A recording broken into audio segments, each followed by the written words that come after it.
வணக்கம் உறவுகளே. மதுரையிலேருந்து நான் கிருத்திக் சாயம்மா. இன்றைக்கி நம்ம என்ன பண்ண போகிறோம் அப்படின்னு பார்த்தீங்கன்னா, கோஸ் பொரியல் தான் பண்ண போகிறோம். கோஸ் பொரியல் வந்துட்டு எப்படி பண்ணுறதுன்னு பார்க்கலாங்களா? கோஸ் தான் எடுத்து வச்சுருக்கேன். ஒரு 150 கிராம் கோஸு, ஒரு பெரிய குடமிளகா ரெண்டையும் ஒன்றா கட் பண்ணி வச்சுருக்கிறேன். இது ரெண்டையும் வச்சு தான் இன்றைக்கி நம்ம பொரியல் பண்ண போகிறோம். அது எப்படி பண்ணுறதுன்னு பார்க்கலாங்களா? இதுக்கு தேவையான பொருட்கள் என்னென்னு பார்த்தீங்கன்னா, கோஸும் குடமிளகாயும் நறுக்கி வச்சுருக்கிறேன். இப்போ இதுக்கு தேவையான பொருட்கள் வந்துட்டு வெங்காயம், பெரிய வெங்காயம் ஒரு வெங்காயம், ஒரு ஸ்பூன் கடலைப்பருப்பு, ஒரு ஸ்பூன் 1.5 ஸ்பூன் ஒரு கடலைப்பருப்பு, ஒரு கொத்து கருவேப்பிலை, 2 பச்சை மிளகாய் நறுக்கி வச்சுருக்கிறேன்.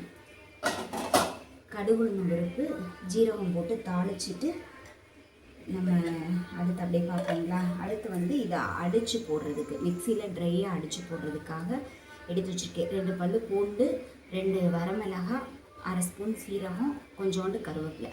இதை ட்ரையாக அடித்து இறக்க போகிறப்போ போட்டு கிளறி இறக்க போகிறோம். இதை தனியாக நம்ம அடிச்சுக்கலாம். இப்போ தாளித்து விட்டுருவோங்களா. குக்கரில் தான் வச்சு விட போகிறேன்.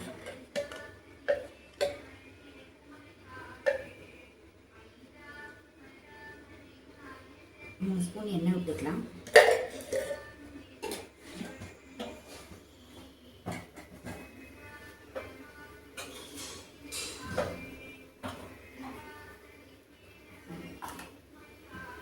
எண்ணெய் விட்டு எண்ணெய் காஞ்சோடனே கொஞ்சம் கடுகு, 1 ஸ்பூன் கடுகு போட்டுட்டு, கடுகு உளுந்தம் பருப்பு போட்டுட்டு,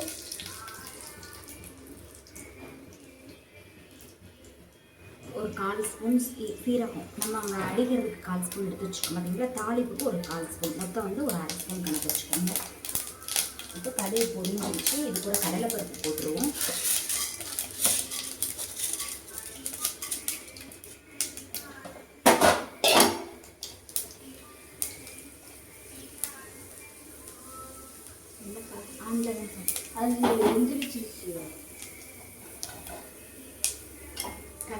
கடலைப்பருப்பு பொரிஞ்சோடனே நம்ம வெங்காயத்தையும் சேர்த்துக்கலாம். வெங்காயம், பச்சை மிளகாய், கருவேப்பிலை 3 ஒன்றாவே சேர்த்துருவேன்.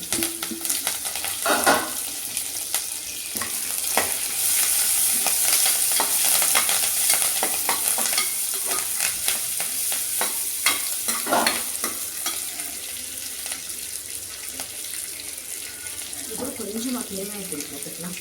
எண்ணெயில் போட மறந்துட்டேன். கொஞ்சமாக பெருங்காயத்தூள் போட்டுக்குவோம்.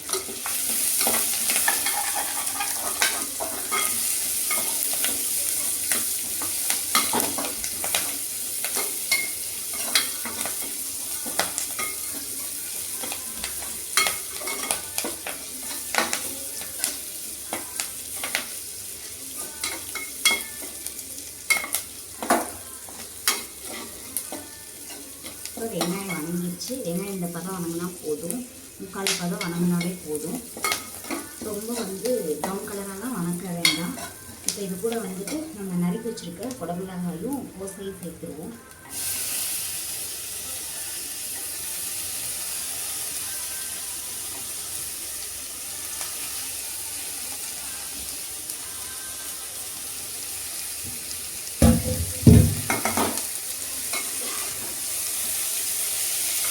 எல்லாத்தையும் ஒரு கலர் கிளறி விட்டு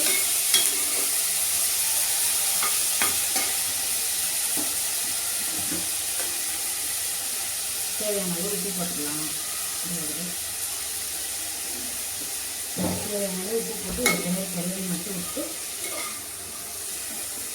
கோஸில் தண்ணித்தன்மை தான் இருக்கும். அதனால் நம்ம தண்ணி நிறையெல்லாம் ஊற்ற வேண்டாம். அதே மாதிரி இது மிளகாயிலையும், குடமிளகாயிலையும் தண்ணி தான் இருக்கும். அது ரெண்டுமே தண்ணித்தன்மை உள்ளது தான். நம்ம தண்ணி நிறையா ஊற்ற வேண்டாம்.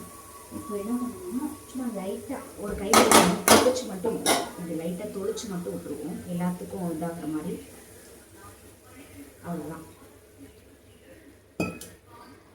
ஒரு வழி அப்படியே இருக்கட்டும். நம்ம இது போட்டுருவோம், மூடி போட்டு விசில் விட்டு எடுத்துருவோம். ஒரு விசில் விட்டு எடுத்துருவோம்.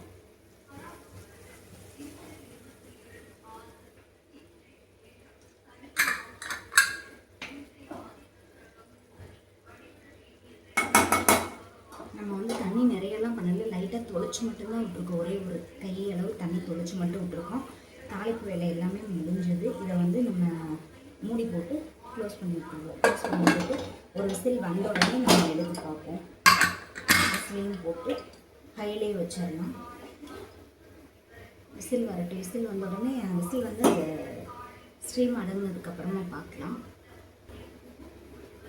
அதுக்குள்ளே நம்ம இந்த இதை லாஸ்ட்டாக போட வேண்டியதுக்கான பொருளை வந்து அரைச்சி எடுத்துகிட்டு வந்துடுவோம்.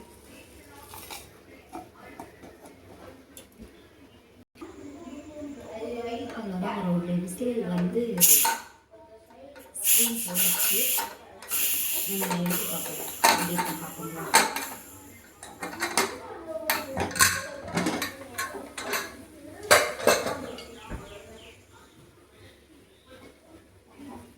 தண்ணித்தன்மை இல்லை பாருங்க, இருக்குது. இதை அப்படியே பிரட்டி விட்டுருவோம்.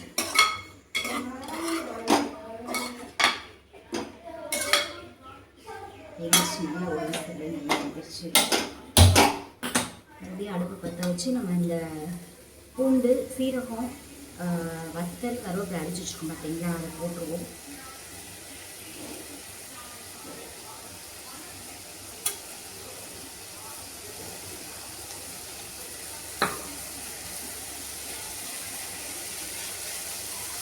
போட்டு தேங்காயும் வந்து அதோடு சேர்த்துருவோம்.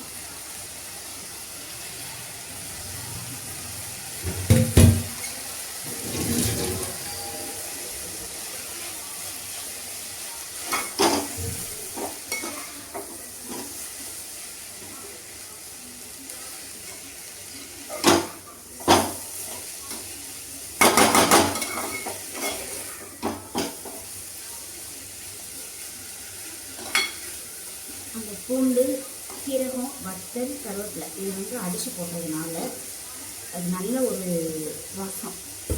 அது அந்த பூண்டு, சீரகம் இதெல்லாம் ஜம்மு நல்லா மணந்து பார்த்துக்கோங்க. நல்லா சூப்பரான ஒரு வாசம் வருது. அவ்வளோதான் ஒரு முடிஞ்சு போட்டு குடமிளகாய் போட்டு கண்ணு பொரிச்சு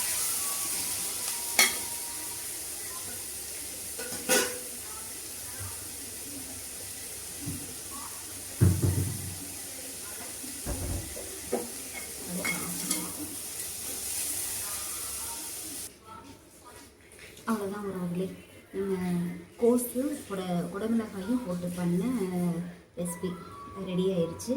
இப்போ நம்ம இதுக்கு போட்டது வந்துட்டு குடமிளகாவும் கோஸும் நறுக்கி வச்சுருந்தோம். ரெண்டும் சேர்த்து 1/4 கிலோ வரும் வச்சுக்கோங்களேன், நறுக்கி வச்சுருந்தோம். தாளிப்புக்கு வந்துட்டு கடலைப்பருப்பு, ஜீரகம், கருவேப்பிலை, வெங்காயம், கடுகுளுந்தம் பருப்பு, எண்ணெய்.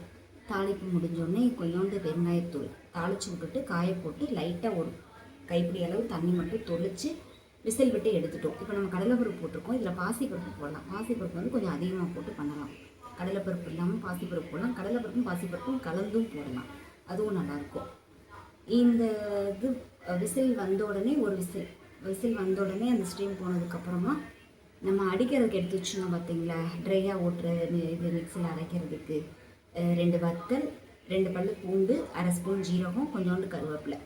அந்த இதை வந்துட்டு நல்லா ட்ரையாகவே அடித்து எடுத்துகிட்டு வந்து லாஸ்ட் அந்த இதை வந்து சேர்த்துருக்குறோம். நம்ம சேர்த்து கிளறி விட்டு தேங்காயும் போட்டிருக்கோம். ஒரு 3 ஸ்பூன் தேங்காய் போட்டிருக்கேன். போட்டு நல்லா கிளறி விட்டு எடுத்தாச்சு. அவ்வளோதான் உறவுகளே, நம்மளோட கோஸும் குடமிளகாயும் சேர்ந்த பொரியல். இது செஞ்சு சாப்பிட்டு பாருங்கள், உண்மைக்குமே சூப்பராக இருக்கும். எல்லாத்துக்கும் ரசம், சாம்பார் இது எல்லாத்துக்குமே நல்லா சூட்டபுளானது. செஞ்சு பார்த்துட்டு எப்படி இருந்துச்சுன்றத உங்களோட கருத்துக்களை கமெண்டில் தெரிவிங்க. பிடிச்சிருந்துச்சுன்னா லைக் பண்ணுங்கள், ஷேர் பண்ணுங்கள், கமெண்ட் பண்ணுங்கள், சேனலை சப்ஸ்கிரைப் பண்ணிக்கோங்க. ரொம்ப ஒரு சிம்பிளான ரெசிபி தான் இது, ட்ரை பண்ணி பாருங்கள். ஓகே, டாட்டா, பாய் உறவுகளே.